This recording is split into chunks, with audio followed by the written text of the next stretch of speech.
Thanks, everyone, and welcome to the Temporal Graph Reading Group. We are in the second week of a serious talk on relational deep learning, and we are very glad to host Vignesh from Stanford today, who will be presenting their very recent work, uh, PLUREL, Synthetic Data Unlocks Scaling Laws for Relational Foundation Models. And I will start with the speaker intro. Um, so Vignesh is a first-year computer science PhD student at Stanford University. His research explores the fundamental mechanisms of learning in neural networks, examining how representations evolve and emerge during training, and how foundation models meta-learn to acquire new capabilities from demonstrations alone. He holds an master from NYU Courant and was previously a senior ML engineer at LinkedIn AI, where he built LLM-based foundation models for recommendation systems. So I will hand the mic to you. Thank you, Andy, for the introduction. Just to confirm, you can see the screen, right? Yes. Okay, perfect. So, hello everyone. Thanks for having me in the reading group. Excited to present our recent work on Plurel. So this is mainly a data talk, not a model talk. So I think in the last week, Rishabh covered the relational transformer architecture, which is a recent work on these foundation models for relational data. And in this talk, I'll cover a new approach to synthesize relational databases, which has shown promise in unlocking scaling laws for such RFMs. So this is joint work with Rishabh, Walter, Vijay, Johannes, and like advisors Carlos, Yestrin, and Yuri Leskovich. So let's get started. So this is the brief outline of the talk. So I'll try to motivate this question about like why we should learn over relational data and why it needs its own framework, its architecture, and a new way of thinking about this modality. And I'll also try to convince you of the promise of RFMs, why we need to go beyond LLMs and like think of these foundation models native that act natively on tabular and relational data.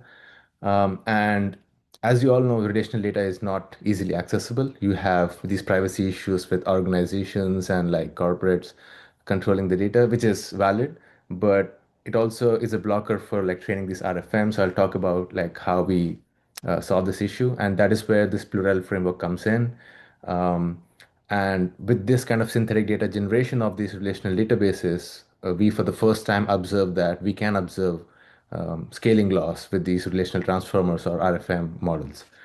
And surprisingly, this synthetic pre-training also generalizes to real-world predictive tasks. So I'll show how these models generalize to this rail bench kind of tasks, and then also discuss future work and collaboration opportunities in this line of work. Okay. Okay. So why learn over relational data? Let me just start with the elephant in the room. Like all of us right now are like working on LLMs, like every major company is working on LLMs.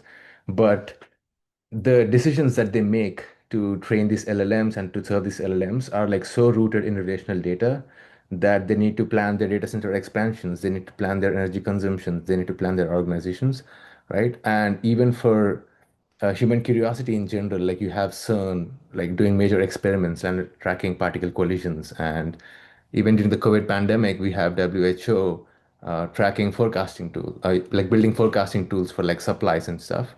So relational data is, at the end of the day, is the backbone of decision making in any organization.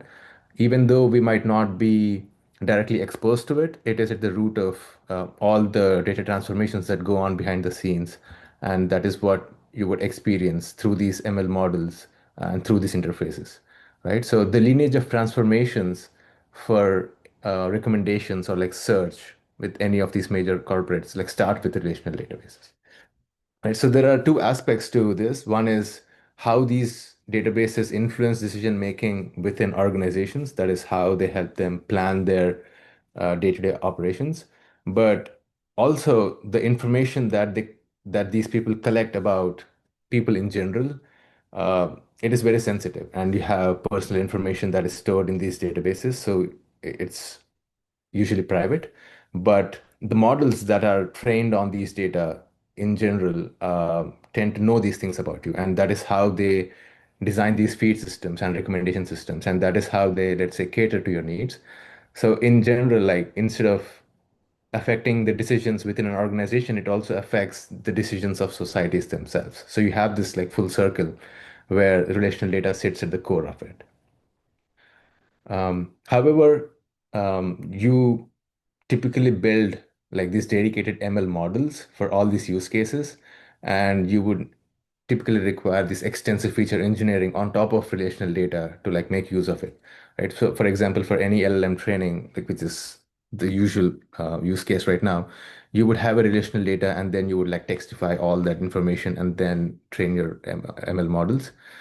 Right. So you have different orgs and teams working on it, which is usually not scalable, at least in this era. So we might have to like rethink what is the promise of RFMs, right? So the fundamental question is if you can build a single model that can handle all these predictive tasks natively on the relational data, right? And the promise, or let's say the vision of RFMs is that they can learn from diverse relational databases. That is, they can like consume data from diverse schemas and um, learn over it, right? So this is kind of like a GPT movement for relational data. And it shouldn't matter if the schema is coming from, let's say, a hospital or let's say an e-commerce company, the model can still consume the data. Next is that you eliminate feature engineering.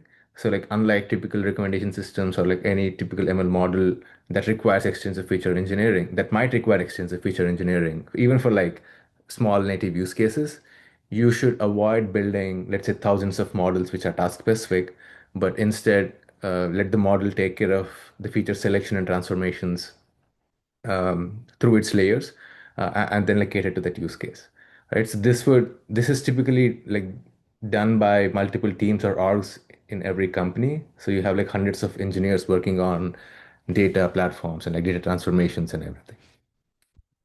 And from a broader perspective, what you're doing is essentially rethinking the entire data science stack, right? So do we always focus on the nitty-gritty details of data engineering and task-specific data preparation, or do we just let the models act on the raw data itself and let them figure out, okay, how should I even like transform these features and cater to the new tasks? So if we have one data scientist like curating features based on their intuition, that might work today but not might work tomorrow. So there might be these hidden correlations between these raw cell values in these tables or databases that our human intuition cannot capture. So in such situations it is better if we cater to the bitter lesson and just let the model through its scale and like through these internal transformations handle all these things natively, right? However, like unlike text and vision, the relational databases are not publicly available. So this has been a main challenge for training these RFMs.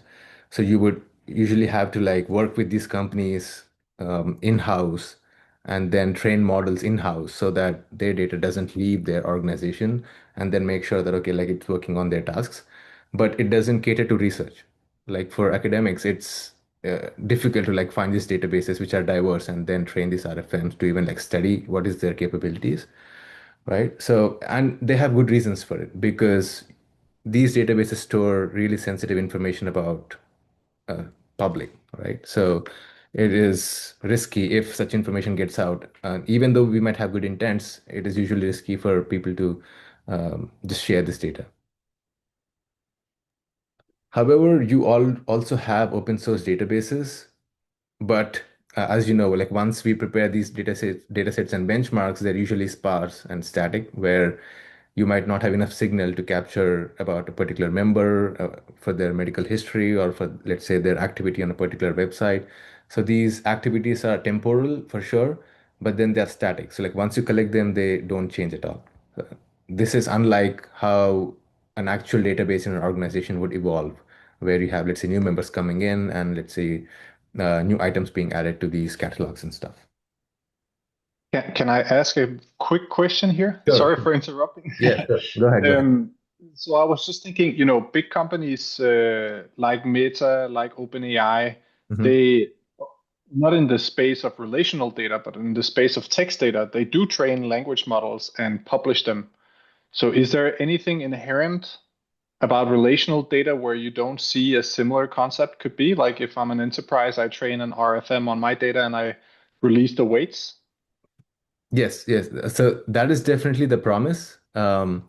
But right now, this whole field is still in its nascent stage where people are trying to build models that can generalize across domains. Okay, Um, but thanks. at least to like get started on, let's say, a prototype of such a model, you would need access to data from different domains, right? So this is like chicken and egg problem where you need first like an initial pool of data to train on, and then if you release it, people will adopt and like build on top of it. So I think this has been like the major blocker as of now. Cool, thanks. Yeah, yeah. Thanks for the questions. Um, okay, so again, so with this kind of inaccessibility, the question is, okay, then how do we train RFMs, like as Victor pointed out, when diverse relational data is scarce, right? And the answer to this, at least inspired by the tabular setting, is synthetic data. And the most notable example is TAPFN, and like there are multiple versions of TAPFN, but the recipe has kept on changing. But let's say the approach has been synthetic data for pre-training. This has been their secret recipe, and it has gained a lot of attention across multiple domains. So right now, people just use TAPFN like models instead of XGBoost and do like scikit-learn.fit, whatever, right? So instead of using your custom handcrafted features, you would call this tabular model natively on your tabular data and then make predictions. So to train such models, at least in a tabular setting, synthetic data based on these structural causal models have helped a lot.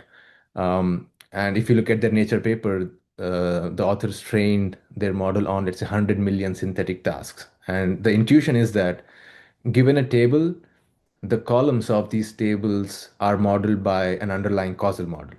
So that means features are causally related and then they're also correlated. So if we can generate diverse enough synthetic data that can capture all these numerical correlations between features, then a foundation model should be able to generalize to real data, right? And with that premise, there is also this recent startup called Fundamental, which has recently raised like $250 million in funding. And their hypothesis is that with such an approach, they can train on, let's say, billions of tabular data sets and also like generalize to real world environments. However, relational setting is a bit different. It is not a single table, but you have multiple tables, right? And the challenges are that, okay, it's unclear how would you even like connect multiple tables. And even if you have multiple tables, how would you even like connect the rows of these tables via primary foreign keys? So you have this rich relational structure that is missing in tabular settings. And given this connectivity, how would you even like generate rows based on features from foreign tables? So this would be like synthesizing multi-tabular data from scratch. But there have been like existing approaches which rely on like diffusion models and GAN-based models, which take an existing database, like rely on, okay, given a database, I look at its schema, I look at its primary foreign key relationships between tables, and then like try to mimic it. Or let's say try to learn the joint distribution of values and then try to synthesize new rows, right? So, but the idea is that you would need a template. You would need a real world database to learn the joint distributions and then try to generate new rows, right? But what we're talking about is an issue of diversity. So even if you have a large database, the joint distribution is only native to that database, but it can be task specific, right? So if you train a model on such database, your tasks are specific to the database and might not generalize to a different domain or let's say different tasks. So what we are looking for is a mechanism or let's say a framework which can generate relational databases with diverse schemas, diverse primary foreign key connectivities, and diverse correlations between features. So like that's what we want to maximize. Okay, so this is where we introduce Plurel. And a lot of people have asked me like, why do you choose the name Plurel? And people try to like search for the prefix plu in the title, but essentially plural means it's an archaic form of the word plural, which means more than one. And the intuition is that okay, like through this framework, we are generating more than one database.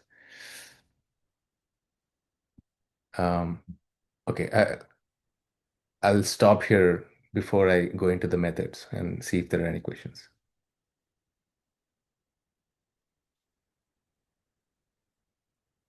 Okay, okay.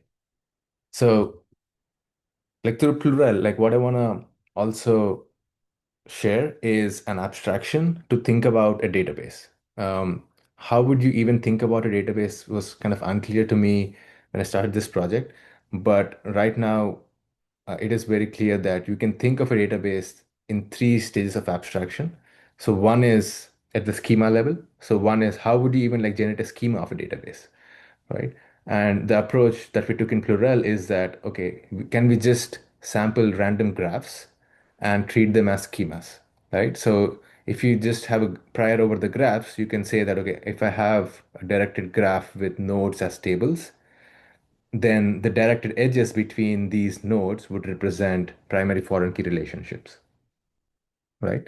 So if so in this figure, if we have a three node graph like ABC, which is let's say sampled from a graph prior, you can say that okay, A is like the parent table of B. So that means the rows of A would be like the parent rows, or let's say the foreign keys for the rows of B. Right. So this is first level of abstraction where you're defining what is the layout of the database, what does the table layout look like. And this schema is important because it controls how many foreign key columns each table has. That is like the sparsity of the graph, which controls the sparsity of the schema. And which table act as like hubs? Like, do few tables control most of the information, or is it like spread around?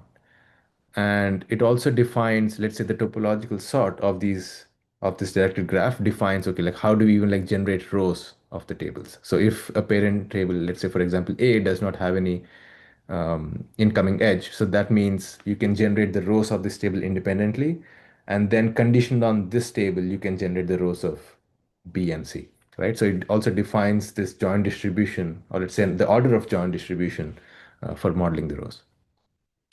And in the framework, we also like try to capture some metadata. For example, the number of rows in table A, the number of rows in table B and C, um, and stuff. Also here you have a distinction between like activity tables and entity tables. It's more of a framework notation where we say that, okay, like the leaf nodes of this graph, or let's say the nodes which do not have any incoming edge, they are like activity tables, which kind of mimic your like user item transaction kind of model where you have transaction table, which is like the um, leaf node with no outgoing edges, uh, which has most of your transaction, or let's say the bulk of your rows. And okay, so moving on, that second level of abstraction is the foreign key generation, which is okay. So now we have the table layout that has been generated, the schema that has been generated. So how would you even connect the rows between these two tables? So notice that here you do not care about what the features of the rows are. Here you only have an abstraction where you care about this bipartite graph between table A and table B. So for example, here you know that okay, like A is the parent of A is the parent of B, but if you materialize all the rows, then you can control which rows of table A are, let's say, the parents, or let's say the primary key, or let's say the foreign key of table B. Right, so you have a link from the primary key column of table A to the foreign key column of table B. So these are your primary foreign key links. So the way we model it is through a hierarchical stochastic block model, where you can treat each row as a node in this bipartite graph. Let's say here the rows of table A are modeled as nodes in the blue color here. So these are your primary keys. And the rows of table B are modeled as this violet or purple, I don't know, this different color. And you chunk these rows into like blocks and then determine, okay, like what is the probability of these block of rows connecting to these block of rows in table A, like from table A to table B, and then you have this probability matrix that you can define, right? So in a way, you're controlling the density of information that you have in table A, and then how dense is how dense are these connections from table A to table B, right? So for example, to give you an example, it would, in a recommendation system context, it means that you're directly encoding the cold start problem, where you have, let's say, a bunch of people with many rows or many activities, but then there might be very few users, or let's say many users with very few activities. So you have a cold start problem where you need to make a decision on which post to show them, or let's say which item to recommend for these users. So you have control over how you would model such, um, cold starts or such kind of distributions through this HSPM.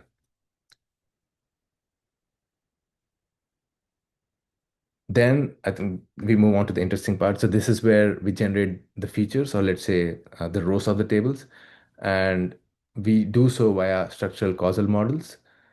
And to give you some background on structural causal models, it is essentially a directed graph where nodes represent features, and edges represent cause and effect relationships. So here it would, so let's say for example, in this figure for table A, it would mean that you have four variables or four nodes in your causal model, and the node C1 is causally dependent on node S1. So that means whatever feature, or let's say whatever value S1 would have, it would causally affect the value of C1, right?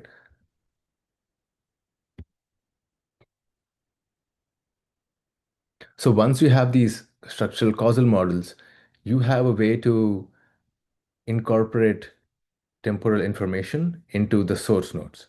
And this is where the temporality comes in. And it's also a bit different from like how we differ from the feature generation in the tabular settings, where people assume that, okay, like each row is generated via like an IID distribution.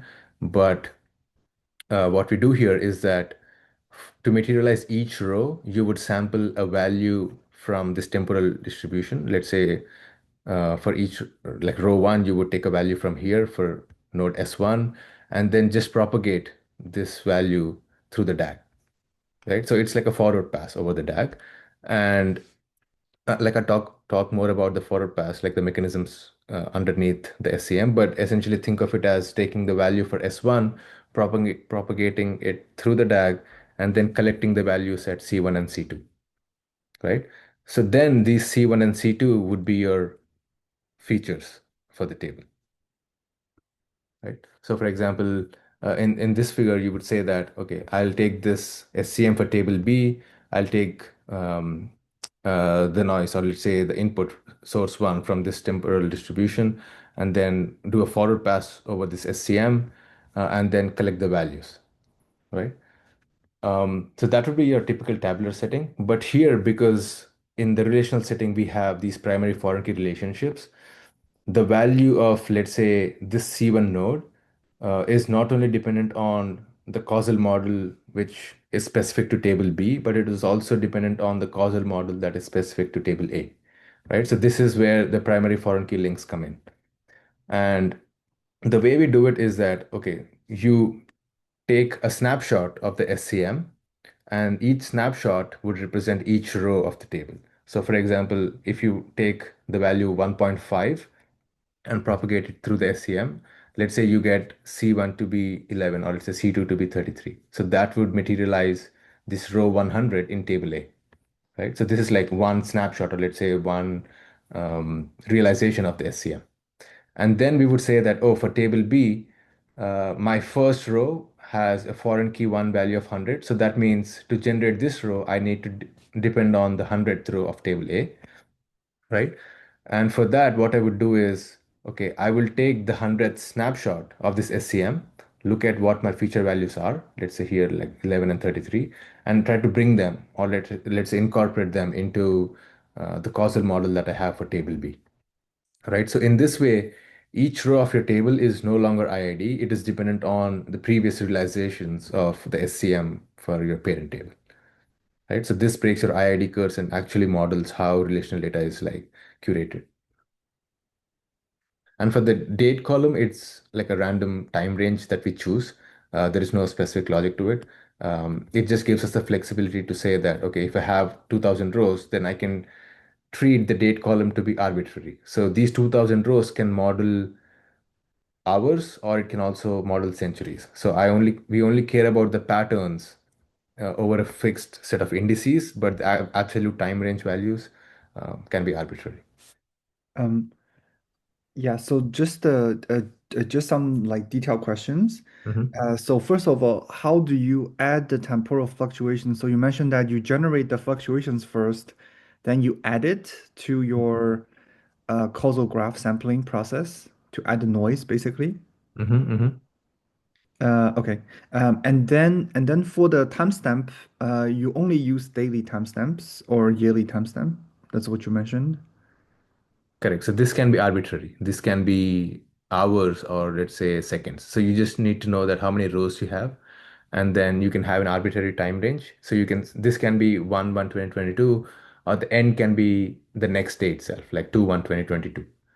And because you have 2000 rows, you would create uniformly spaced timestamps for all the cell values here. But in real world, it might not be uniform timestamps, right? Because if you send a message on Facebook, Mhm. on Meta, but basically, the timestamps will be continuous, right? Correct. Um, Correct. So, no, I agree. So right now we only care about the continuity of the timestamp, but as you said, Mhm. like it might not be uniform. So we have this module where you can control how you would want to like split the time values. But right now, like for the initial support of the I see, I framework, see. it Yeah, uniform. makes sense. Makes Um, but I agree that yeah, it can be non-uniform for sure. And then for the duration, Mhm. time range duration, do you have a maximum and mean that you have when you are like implementing it? Like, what's the longest time span for a table? What's the shortest? Do you know? Right. So we do have like limits. I think the max limit was like 2025 um, 1st Jan or something, and then the minimum timestamp was 1980, 1970 or something like that. Okay, so it's possible for a table to span over 30 years Yeah. with row for each of the day. Correct. Okay, interesting. Correct. Um, yeah. So here, in a way, in a way, it is difficult to relate what domain would this cater to. But I think the mindset that we had to take here is that there can be some domain which might need it, or let's say there can be some specific setting that might need such diverse time ranges for which we are making predictions. And so these can be like your legacy databases for like older companies, Right. right? So I'm more thinking that because yeah, and it's super interesting work, and it's like of course first generation, right? So I think this like equally spaced might give a very strong bias to the model for what it expect to see in terms of timestamps, which might be problematic in some scenarios when it could be drastically different. So let's say you have some scientific tables where Mhm. it's nanoseconds or something, then the model doesn't know what to do with it. Like for example, right? Um, Right. yeah. Yeah, agree. No, totally agree. It would definitely be like an interesting extension to see that, okay, like even here, like how would you non-uniformly place the timestamps? And like even if you go back here, uh, Mhm. the uniformity also comes here where we say that, okay, like can we group the rows of table A and table B into like equal chunks, like equally sized chunks? And Mhm. even here you can say that, okay, like I want to chunk them in a non-uniform size. And Mhm. then it would be interesting to see that, okay, like how would you then design this probability matrix for like these blocks, right? So Right. if you have a block of size, let's say 1000 rows of table A, and then you have 10 blocks in table B with let's say different sizes, then how would you like even define this probability matrix to connect these blocks, right? Makes sense. So I think like all of these are like interesting follow-ups or extensions of the framework. Mhm. Thanks. Yeah. Um, okay. Okay, so I also want to spend some time on explaining how these mechanisms work, like how what goes on under the hood to actually get these values with the SCMs.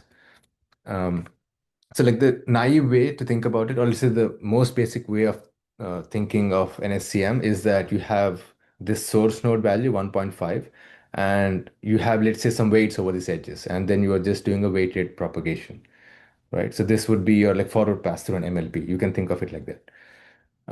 But what we do here is a projection and reconstruction operation, because what we care about is also the data type of what a node represents. So you can have nodes which are like numerical, or let's say categorical, or like Boolean in your database, right, in your table. So we want to encode the values of these cells using like different MLPs and like project them into a latent space, and then aggregate the values in the latent space. So for example, if you have the C1 and C2 columns, here C1 can be a numeric value and here C2 can be a categorical value. We never know. So what we do is, okay, like depending on the data type that was assigned to these nodes, or let's say that is assigned to these feature columns, we project these numerical values into a latent space through MLPs, and then aggregate, like do a weighted aggregation in the latent space along with some noise, and then project it back into the data type specific range, right? So in this way, you can propagate values across the SCM DAG, right? So mathematically, what it would mean is you have a bunch of parent nodes that are coming from a foreign table. So here, let's say for this subgraph to materialize 14, you would look at 11 and 33, which are coming from the feature nodes of the parent SCM, right? So here, let's say the C1, CV2. And then you would also look at the predecessor nodes of 14 in the same causal graph. So that would mean this latent node 2.9. And you would have some noise, which is coming from, let's say, the beta distributions in our setup, right? So intuitively, the way to think about it is that for table B, on the 1st Jan of 2022, I have a value of 14 for column 1. And the way this value was generated is through some latent factor, which I have not observed, which is 2.9. So these are like unobserved variables. But I am also observing, it's also dependent on the observed values of table A, um, which can be some entity, or let's say the features of a human, which can represent 11 and 33, whatever it might be, in column C1 and C2, right? So each row is, or let's say each cell value is dependent on observed features within the causal graph, and unobserved features within the causal graph. The same applies to the feature, the parent SCM.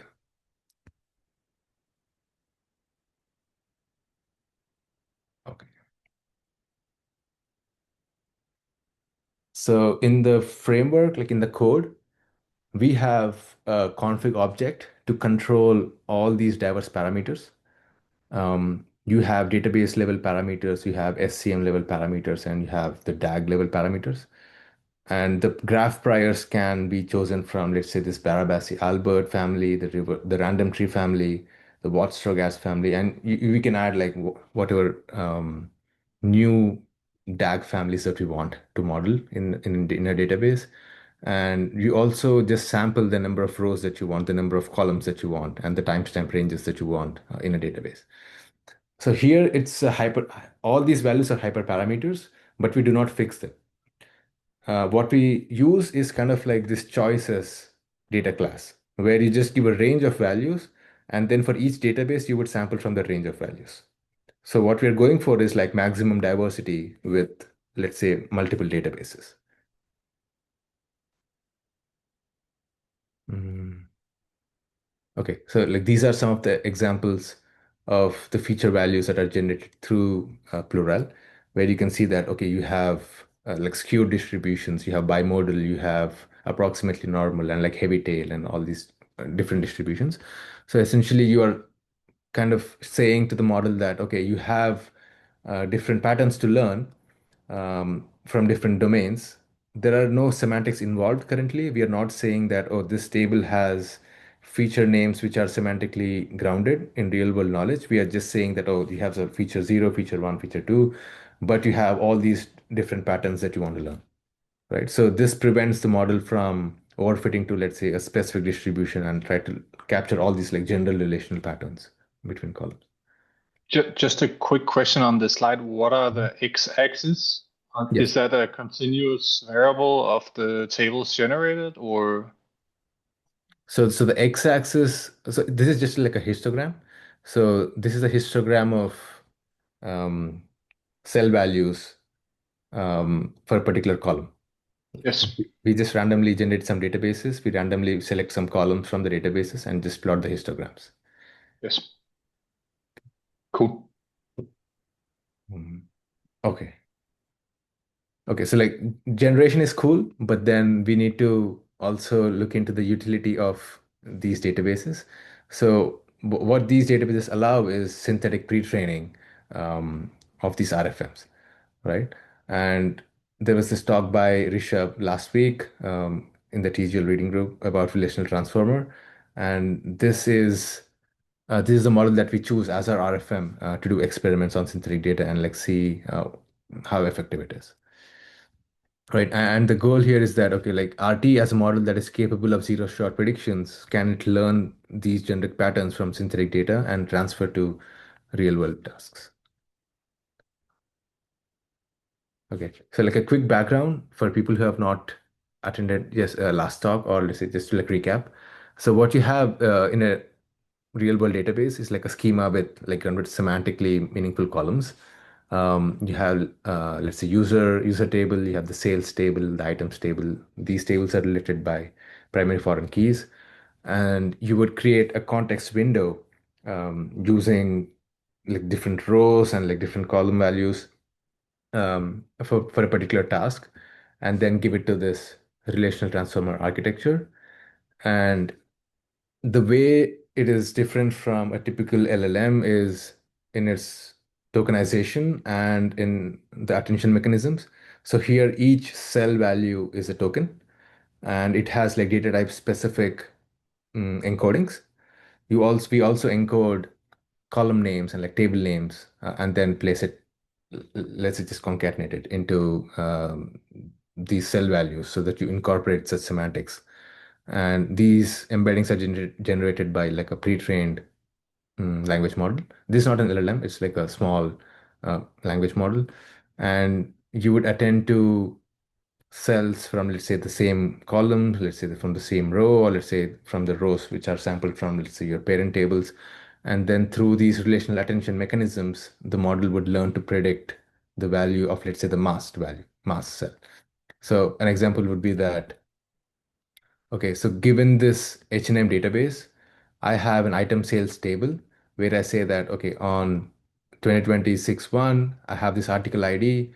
What is the sales value? Or let's say how many copies of this article would be sold, right? So if that is the task, then you would have examples from previous timestamps for similar articles, or let's say for the same article.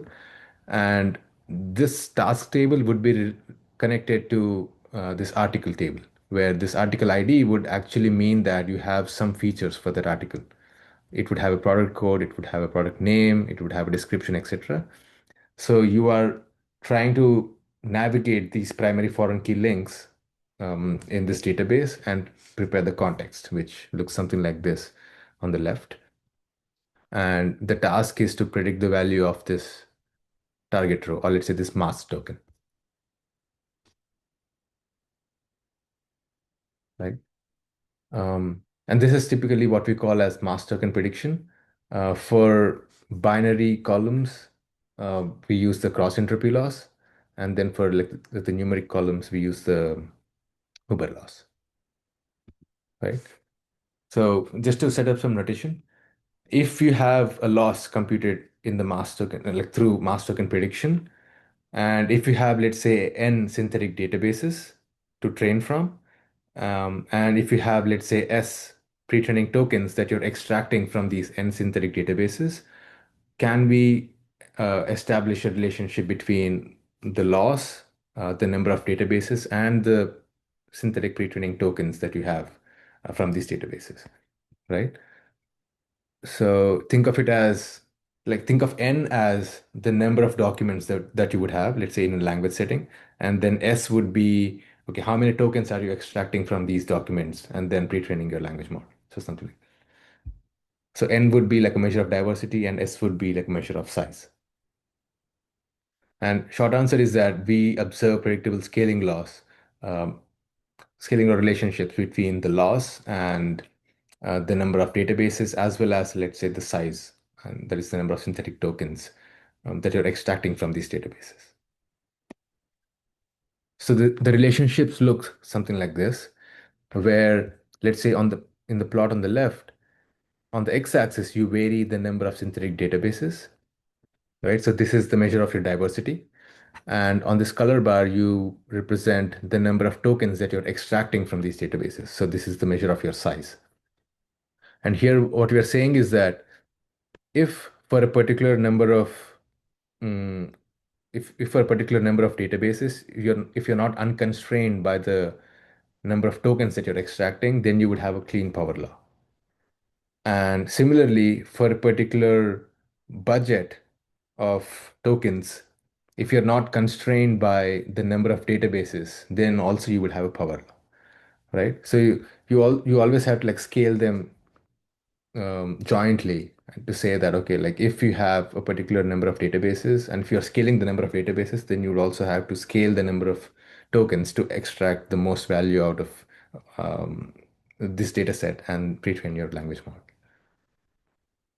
Right? So essentially, like loss improves predictably with more diversity, and loss also improves predictably with more tokens, but you would also have to like scale them jointly to see the actual benefit. Okay. So given that you have these predictable scaling, oh, I also want to say that for these scaling law values, we fit the line only on, let's say, these first 7 points, and then you would have an extrapolation. So like that, this is where, like, say, the predictive power of this scaling law comes in. You see some deviation here, but it's on the log scale, so it's like very minor. But it's good enough to say that, okay, like for this kind of a budget, how much improvement can we expect in the loss? Okay, so given that you have these predictable scaling laws, can synthetic pre-training improve predictive performance on real-world tasks? Like, can it transfer from synthetic to real-world settings? So to validate that, we use the RelBench dataset, where you just pre-train the RT model on synthetic data using mass token prediction. And for evaluation, we take these real-world tasks. There are like 10 classification tasks and 8 regression tasks across like e-commerce for like H&M, like Rel Amazon. And for like medical, you have like Rel Trial databases, and for sports, you have like it's Rel F1 database. And then you have these different forecasting, like prediction tasks that you want to evaluate this model on. Um, so for example, for this Rel Amazon, you have like millions of rows in these three tables, and then you want to predict, let's say, user churn. So for example, for a particular user, um, we predict one if, let's say, the customer does not review any products in the next 3 months, right? So this is more of a forecasting task, and but forecasting task, but you're treating it as like a classification. And in terms of regression, you are predicting the actual numeric value of, let's say, the products that are bought in the next 3 months, right? So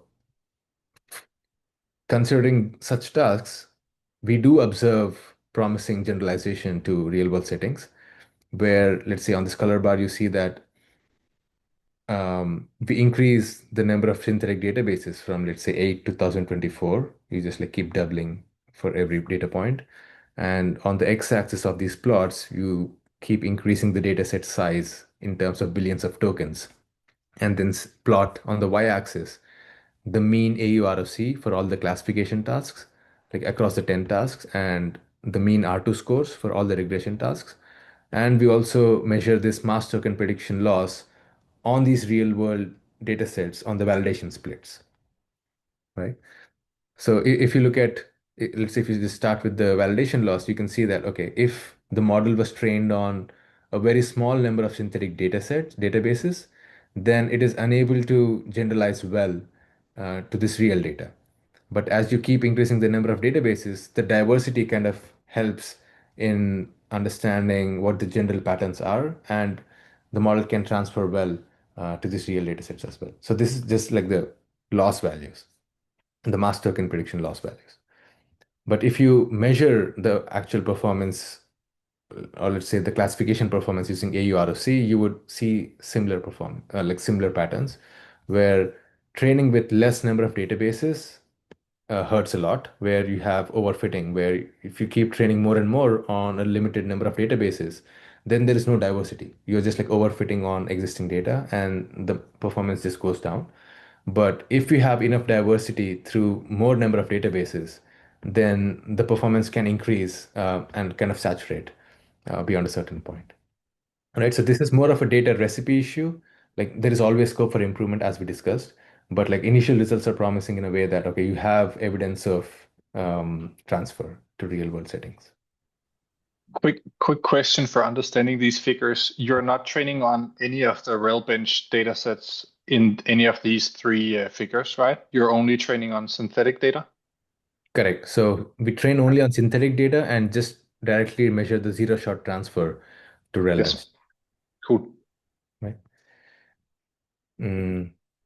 So why does this work? So to provide some intuition, if you look at how these synthetic tables were generated, you can treat, let's say, this task table to be part of the original database.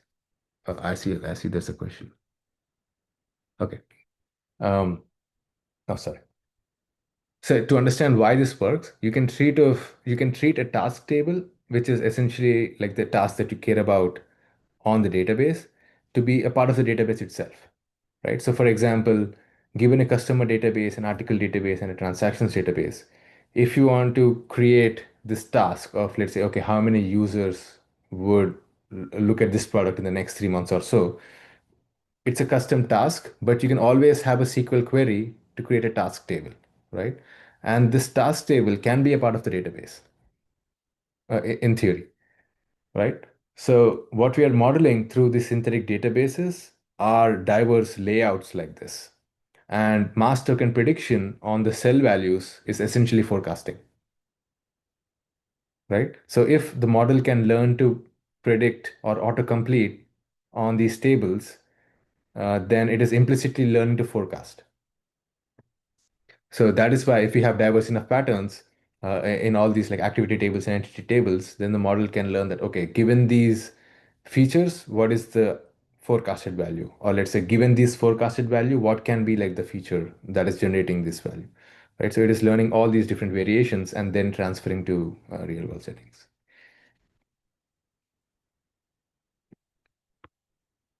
Okay, so moving on, I think we're running out of time, but so the last part is that, okay, so can these synthetic pre-trained models result in strong base models for real world pre-training, right? So right now we have seen that, okay, you do synthetic pre-training, you observe scaling loss, and they can like zero shot transfer to real world settings. But in practice, you always have real world data to train on. So can you take a synthetic pre-trained checkpoint and then train on these real world data sets and observe improved performance, right? So what we do is we take like one of the checkpoints from our grid of synthetic pre-training runs and then do this leave one database out pre-training on RelBench databases. So in RelBench, you have, let's say, 6 databases. You do 6 different runs where you just leave one out and then you pre-train on the remaining 5. So on the remaining 5, you would pre-train on, let's say, autocomplete tasks as well as all these forecasting tasks. And then you would evaluate the zero-shot performance on the leftover database, right? And what we see is that like the synthetic pre-training like results in like uh, improvements that are noticeable and noticeable in an absolute sense. These are not like relative improvements. These can be like 1.2% absolute improvements in like mean AUROC versus the baselines. So let me explain this table. So if you have a relational transformer which is pre-trained from scratch on RelBench using this leave one database out, then that is this real only column where you have, let's say, 69.2 mean AUROC and 22.6 mean R2. And if you take a synthetic pre-trained checkpoint and then directly just evaluate zero shot on these tasks, then you would get the last column, which is like 68.5 and like 15.2. So like real only and synthetic only are kind of suboptimal in terms of performance. But if you take this synthetic pre-trained checkpoint and then on top of it you do continued pre-training on real using real world data, then you would get the best performance of the two. And you would get something like 70.4 mean AURFC and 25.7 mean R2. So it's like 7 out of 10 tasks improve, and here like 7 out of 8 tasks improve in an absolute sense. So, quick question: can you explain? Maybe it's on the slide. Can you explain the training process? So first you train on synthetic data, and then you start from there, and you continue training in a leave one out database fashion, or do you shuffle in the synthetic data, or? No, so this is a continued pre-training where you first do the synthetic pre-training and then take the checkpoint and then do a continued pre-training on real world data, Okay. like using the leave one DB out approach. Okay, and what about, so when you go to the next slide Mhm. and you compare the real only versus synthetic plus real, those two columns, have they been trained like roughly the same number of steps, or how does that compare? Yeah, so every experiment is run for like 50K steps. So only the base model is changing, but all the experiments run for like 50K steps consistently with like real only. Real only means you take a randomly initialized RT, train for 50K steps, and then get the numbers. And then for synthetic Yes. plus real, you would take a synthetic pre-trained checkpoint, train for 50K steps, and get Okay. the number. Yes. Okay. Yeah. Cool. And how many steps are you training on for the synthetic data? Say that again. How many steps are you training on for the synthetic data? So you said 50K steps for real world data, Yeah, yeah. but with the synthetic plus real, I guess how many steps do you think, or are you training on before you start training on real? Yeah, yeah. So I think for synthetic, if I remember correctly, it was um so we have like two different variants. We have one checkpoint with 128K steps and one checkpoint with let's say 32K steps. So I think this one Okay. is with let's say larger number of databases but less steps. And we also have in the paper one more table with let's say a relatively less number of databases but 256K or 128K steps. Okay. But they've seen the real data for the same number of steps. Yeah, yeah, yeah. That is consistent, Cool. yes. So only Perfect. the synthetic pre-training has like different budgets, but for comparison, it's like equal compute budget and equal That's data. nice. That's nice. Nice. Yeah. So okay, like since we're near time, I want to say that okay, like all these models and data sets are available on Hugging Face, and we also have this website where we documented all the findings and the takeaways. So like, please feel free to explore. Um, and just to like summarize the talk, I want to underscore this issue of data inaccessibility in the relational setting and how it is blocking the RFM development. And synthetic data is a promising alternative to solve this issue, and synthetic pre-training can be scaled in like different scenarios, like even in academic settings as well as in industry settings, depending on the scale of the databases that you're dealing with. And Plurel is the first framework that is enabling such experiments and such research. And because we have observed the scaling loss in RFMs, now we have more scope for research on scaling up the dataset size, diversity, and let's say all these design decisions that we're taking with synthesizing the databases. And because it is also improving the generalization, or let's say the zero-shot transfer from synthetic to relational settings, you have like more scope to like explore all these data recipes and train your RFMs, right? And in terms of future work, like all these points hold true, but also I want to state the importance of semantics, right? Like for transfer across domains, you always have to like take into account semantics of what you're predicting. So it is more about, do you know what you're predicting versus are you just capturing correlations between features? So incorporating different modalities, like for example, text would be important next step. And I'm also excited about this data augmentation techniques for real world databases, where you, given a real world database, can you amplify the data that you have? Can you expand the data that you have? And if you have the synthetic and real world data, how do you even like prepare these data recipes? How do you train these models? Do you have curriculums or whatnot? And I think this is where the secret sauce is. Like even with these tabular foundation models like TabPFN, TabICL, this is where the secret recipe is. They don't reveal all their insights, but I think a lot of research to be done in this area, right? And there is always this test time scaling thing that comes up when you have a foundation model that works, right? So if you have a foundation model, then can we just like throw in more tokens? Can we just do long context modeling? What happens if you just throw in more rows and features? So you always have this kind of a test time scaling aspect to explore during inference. And for the scaling laws, you can also explore the model and data scaling laws, which are like jointly modeled, which is typical to LLMs. But here in our setting, we have not explored the model scaling yet. And that is like a future work. And in terms of theory, if people are interested in theory, then you always have this study of expressivity of RFMs. And I think right now with Plurel and with synthetic data, I think for the first time we have a very clean setup to analyze RFMs like RT-like models with synthetic data, where you can control what the SCM is, where you can control what the data distribution is, and then try to understand, okay, like how expressive is this one layer RT or let's say two layer RT. And this is typical to like how people have explored transformers like GNNs and stuff. So you can always have this kind of research, like theory-based, theory-driven intuition research along this line of work, right? Um, so yeah, thank you so much for having me stand up. Thank you for your nice presentation. I think there is one question in the message channel which asks, what is the intuition why preaching on synthetic graph plus real data will works better than real data? Hmm. Okay, so I think they're talking about this table. So I think synthetic data is just providing this strong base checkpoint, is what I would say, where it does not have any semantic knowledge, but it has seen so many correlations between features that it knows what a numeric value can be, right? So what it is helping is in training these relational attention layers, where it is not overfitting to a specific domain, but the patterns are so diverse that it can learn in context what can be the future predicted value. So I think that is where the synthetic data is helping.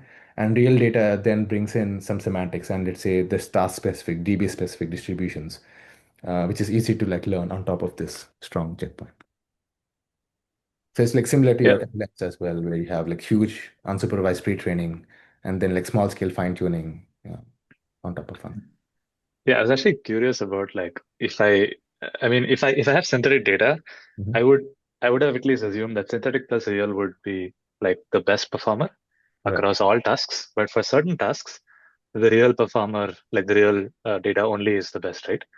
So do you have any intuition as to why that might be the case?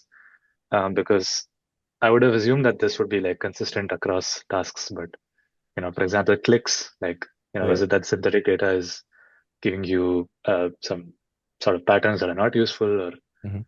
um, yeah, Yeah. That's a good question. So even I was like wondering, like, why do we see this like huge minus 6.8 kind of a drop? yeah, Um, exactly. but then I was like, because it is AURC and it is around 50, it would mean that like the task itself is very hard and the model is almost like predicting these random values. It's like close to 50 is like ambiguous predictions. So if I would observe a significant drop from let's say 70 to 64, let's say 80 to 74, then I would be concerned. But because this is more like in already confused zone where the model doesn't do well, um, Hmm. I'm not worried about, or let's say, if it's a synthetic data issue or let's say a real data issue. I think it's more of a task issue where we still need to understand what the task is, what the underlying distribution is, and if we are like preparing the context properly for the task. So I think there's some more work to be done to understand. Right. Yeah. I think that would be interesting if you could add like what context the task is. Then you might see like a consistent, you know, best performing of synthetic plus real. Uh, but yeah. Thank you so much. That answers my question. Thanks. Thank you very much. I Oh, Go ahead. yeah. Go ahead. Go ahead. I'm actually, I'm doing most like a graph foundation model, and I don't really deal with the table data, but I do a lot of things like molecular and protein.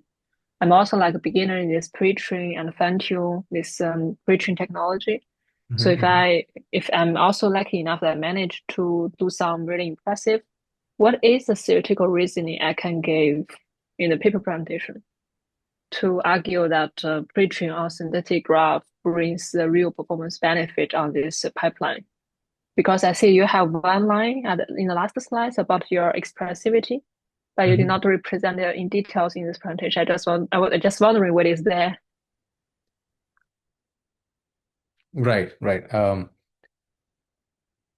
So what I meant by this expressivity is that you can think of this expressivity in terms of like in context learning, where what I want to say is that if you have a certain SCM graph through which you are materializing all the rows of a table or of a database, then the complexity of the SCM would reflect in the rows. So let's say how difficult is it to learn the joint distribution of these columns in a database or a table, right? So if you have context prepared from these rows, then you would need a model with a certain expressivity to learn these joint distributions, right? So I think like this is maybe like a theoretical question of how does the layout, or let's say how does this like graph structure and how do these transformations between features reflect in the tables, um, and then how does how difficult is it now to learn this joint distribution through an RFM, right? If that makes sense, right? So how are you like trying to quantify the difficulty of this SCM model, trying to quantify the difficulty of learning a task, and then what kind of an attention mechanism is needed, or let's say how many examples would be needed to learn such tasks, right? So it's like how many rows would a model need to understand what the underlying causal model is, and then trying to make a prediction. Um, yeah, so yeah, thanks for the discussion. And we are out of time, so feel free to drop if you need to go. But I have one quick question. And thanks for the great presentation. I think it's super interesting work. And then, based on the long list of things that have been coming out of Yuri's group, so you kind of see the natural progression of things, which is very nice. Um, so, so I do have one question, is that for the foundation models, how do you think they can work with link prediction? I was checking the paper. I don't see any results on link prediction task. Do you think that would be require a different design or modification? And then how the model can use the synthetic data to learn better link prediction on the databases? Yeah, I think that's a great question. So we had someone in our group working on link prediction, but I think right now they're focusing on new RT architectures, like changing the architecture itself to support link prediction, Mm-hmm. which is unlike graphs. This would need like a different masking strategy of the tokens and a different context preparation algorithm for link prediction. So we are still trying to like play around what would be like a good way to model link prediction. Is it through different model design? Is it a context problem? Is it a model problem? Or is it like a task formulation problem? How to even like think about it is something that's still in progress. But Yeah. yeah, I think we are open to discussions and we can even like discuss it. Yeah, yeah, sounds good. Happy to discuss offline as well. But I think it might be tricky to let the same model do both node and link tasks because they require different information, I think Yeah. potentially. And but I think it's super interesting. And then you also have kind of subgraph tasks, like summary tasks, like you want to predict the total price that a customer will purchase over the next period of time instead of individual items price, right? So that would be a kind of more like a subgraph or a graph level understanding task as well. Um, Right. yeah. Right. I think what you said makes sense. Now it's more about, do we treat link prediction as classification or do we treat link prediction as something else? I think it's a So ranking, right? it's It's a definitely ranking not a thing. classification because Right. yeah, because you cannot beforehand specify the number of destinations there will be because that will not generalize, right? So yeah, it's Correct, correct. tricky. Yeah. So But yeah, super interesting discussion. Thanks. yeah, great. I think that is I where I think the challenge comes in. So Yeah, yeah, it makes definitely. Yeah, and it's more a graph task than a tabular like task, right? Because the no-level tasks can be seen as like autocomplete, like Mm. filling missing data to a large Mhm. extent. And we Mhm. know that it works for tabular foundation models, but link prediction is a very unique kind of graph semi-supervised learning task. So Right. it's the design space is a bit different. Yeah. Yeah, makes sense. Makes sense. I also have a quick question if you have the time. First of Sure. all, thanks for a really great presentation. I think, just so many good questions. So I had a question, and I can see that you actually have it as bullet number 3 on this slide. So in my mind, when we're training, especially in the domain of like image classification, it's like 101 that you scale the images, you rotate the images, you add some noise, and that kind of helps with generalization error for new tasks, right? But it's not really something that I've seen in tabular data. Like you just fit a decision tree, and you don't really do any data augmentation. So can you explain a bit about like what could be some interesting things to pursue here? Because instead of pre-training on synthetic data and using that checkpoint, then you could as well just take RelBench and do the same, and then kind of modify the columns of RelBench as you're training this model and help see if that helps. Or Yeah, I mean that's a great question. This is something it's a work in progress, I would say. Um, I think it's also a really practical problem because for settings where you have tables or databases, but you don't have, let's say, the scale, then transferring to that domain would require augmentation, right? So in that setting, in that sense, it is right now, it is unclear how we would augment the columns. So if you augment it by just adding noise, then I don't think it would be beneficial. And adding more rows is also not straightforward because you don't have access to the causal model, right? So the main issue with real world data is how would you even like reconstruct the underlying causal model so that you can amplify this data, right? So with images, you can like rotate images, like add noise, and do some various tricks. But in tables, we always need this invariance that okay, like even if you shuffle columns, it shouldn't matter. Even if you shuffle rows, it shouldn't matter, right? So those kind of tricks do not apply. So the only tricks that apply is how would you even like change the actual feature values? And you can always add noise, but then would it translate to practical utility is something that is like still unclear to me. has there been any work on this? Do you know? Because one intuitive is just, you add the Gaussian noise to all of the numerical columns, right? Correct, correct, correct. Yeah, yeah, yeah. I need to Um, drop, but I think the meeting will continue. So feel free to discuss for longer. But yeah, thanks. okay, thank you, thank you. Thanks. Yeah.